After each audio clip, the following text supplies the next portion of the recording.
Because we've been studying the Gospel of John in our church services this winter and spring, for Good Friday, we are reading 3 stories about Jesus' crucifixion, all 3 of which contain details found only in John's Gospel and not in any of the others. The first is John chapter 19, verses 16 through 22. So they took Jesus, and carrying the cross by himself, he went out to what is called the place of the skull, which in Hebrew is called Golgotha. There they crucified him, and with him 2 others, one on either side, with Jesus between them. Pilate also had an inscription written and put on the cross. It read, "Jesus of Nazareth, the King of the Jews." Many of the Jews read this inscription because the place where Jesus was crucified was near the city, and it was written in Hebrew, in Latin, and in Greek. Then the chief priests of the Jews said to Pilate, "Do not write the King of the Jews, but this man said, 'I am the King of the Jews.'" Pilate answered, "What I have written, I have written." I'd like to share a poem that I've written about each of these 3 scriptures that I will read. The first poem about the scripture we just heard is called "The Sign." It was meant as a joke, a first-century political cartoon, that sign above a decimated lash-striped body that read, "King of the Jews," in 3 languages, so that even visitors from other countries would get the punchline. The Jewish leaders were not amused. Having worked so hard to convict him, they were offended that his execution made them the brunt of the joke. They did not know the joke is on all of us. For without even knowing it, Pilate had written the truth. Years earlier, Jesus said, "When I am lifted up, you will know who I am. When I am lifted up, I will draw all people to myself." Who knew that these words of Jesus would be fulfilled by Pontius Pilate, nailing a sign to a cross in 3 languages so that everyone would get the message? Even now, people who know not Hebrew, Greek, or Latin have that sign translated for them. And they see it not as a joke, but a deeper truth. For on that cross, love is more powerful than hate, truth more powerful than ridicule, salvation more powerful than suffering, redemption more powerful than wrongdoing. He is indeed our King, not just of the Jews, but of Romans, Africans, Asians, Europeans, Pacific Islanders, indigenous people the world over. He is Lord of all. And one day, people of every race and language and nation will stand before the throne of God, proclaiming that good news.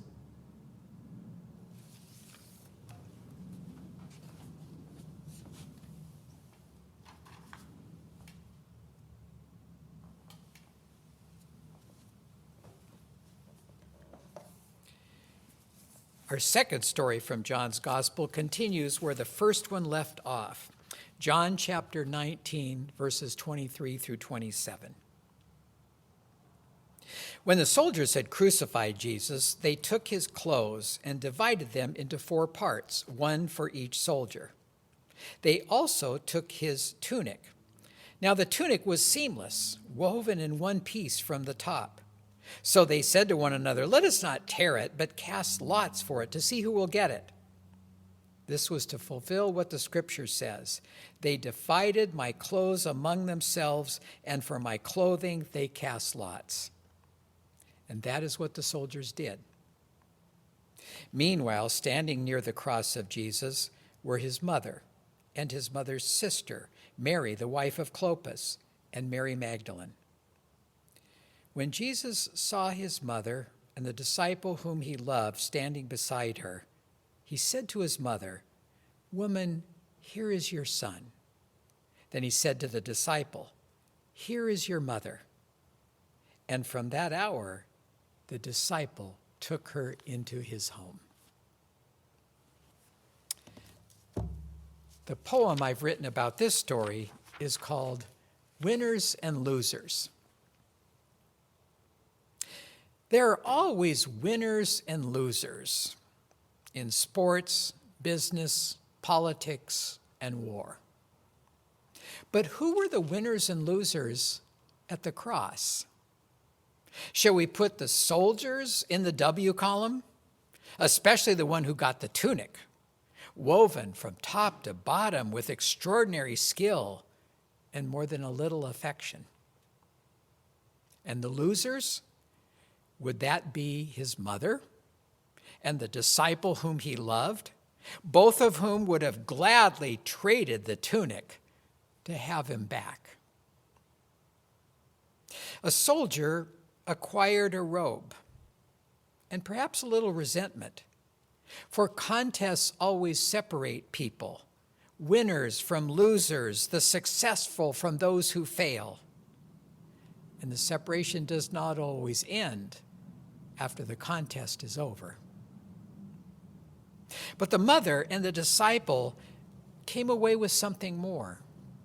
Not a tunic, but a new family, brought into being by the very one they were losing on the cross. Who are the real winners at Golgotha? Those who manage to impose their will? Those who succeed at getting what they want? Those who manage to beat everyone else only to discover how lonely it is at the top? Or is it those who mourn and weep? Those who share with others their grief and pain and discover how blessed it is to love?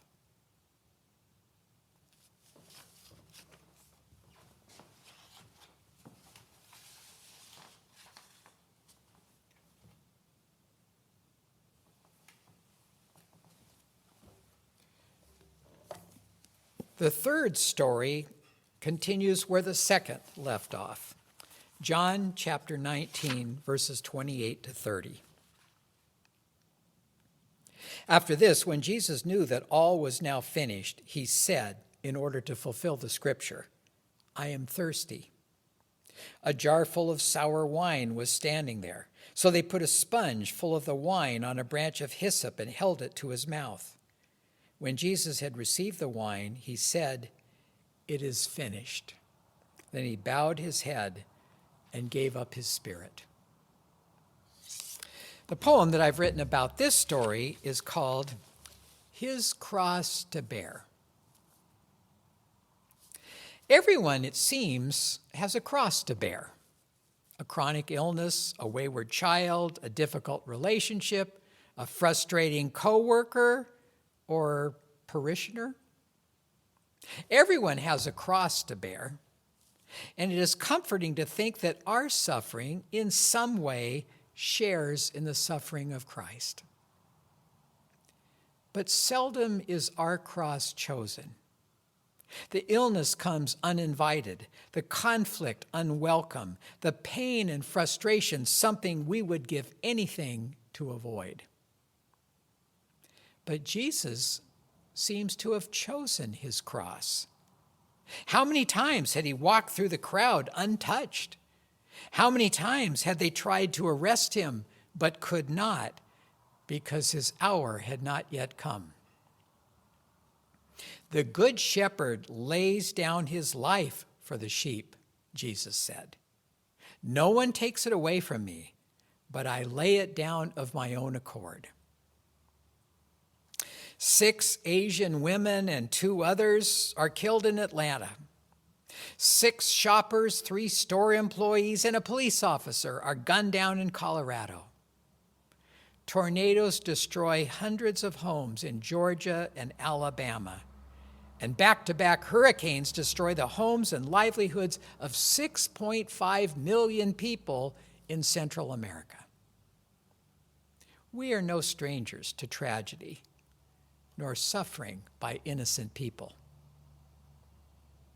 But what shall we say of this man who freely chooses his cross, who carries it to his death willingly, so that the scriptures may be fulfilled and God's mission for his life finished?